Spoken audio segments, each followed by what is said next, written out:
So I've cut a few pieces, a little bit more.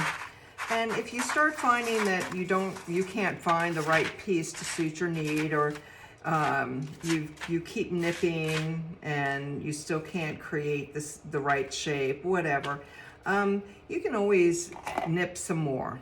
I have in my inventory thousands of pieces like this, and I never throw them away because these are perfect little pieces to even use if you need that same color in another project.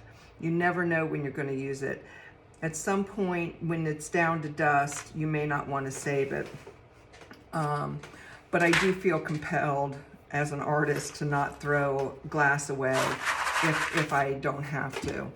So I'm going to start working on this area here, this little bit of yellow within here. I'm going to nip a little bit of orange so that maybe I can feather this in a little bit. I'm also going to save some of this orange for this section down here.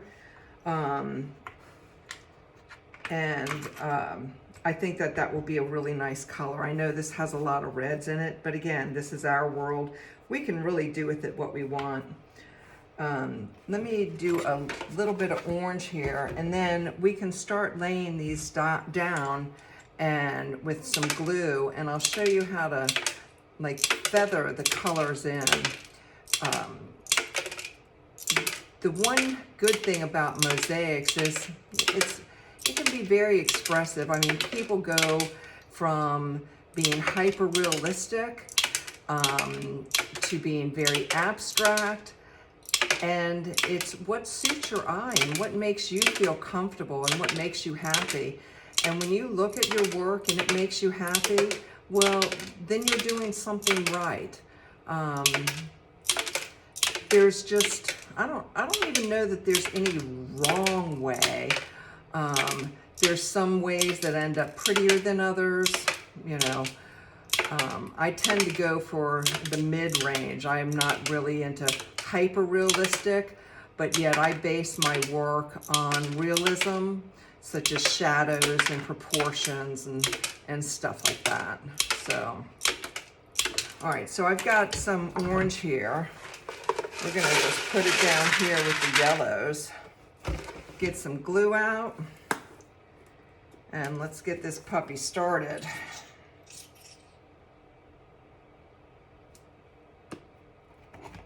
Okay, so like I said, I wanted to do a little bit of a gradation between the orange and the yellow. I didn't want it to just abruptly turn into yellow. And there's certain shapes, like concave, that it's really hard to do with a single piece. So you start out with that bigger piece, and then you work your way down. So like that piece there goes really nice. And then I'm working towards a yellow. So let's say I want to be at a yellow by this point, then I might go for a lighter orange. And this is when tweezers come in handy. Now, this shape here, I know it may be difficult to see. It has a little nub on the end of the piece. I really like the color, but I don't like the little nub, because you have to be aware of what's coming next. And sometimes you get yourself in a bit of a trap, and it makes it difficult for you to lay another piece if your one piece is really awful. You know, it just doesn't set up for a nice flow to the next color or the next piece. So I really like how that is going. And I always lay it down first. It's so much nicer to do it before you glue it. I really like this nice bend here.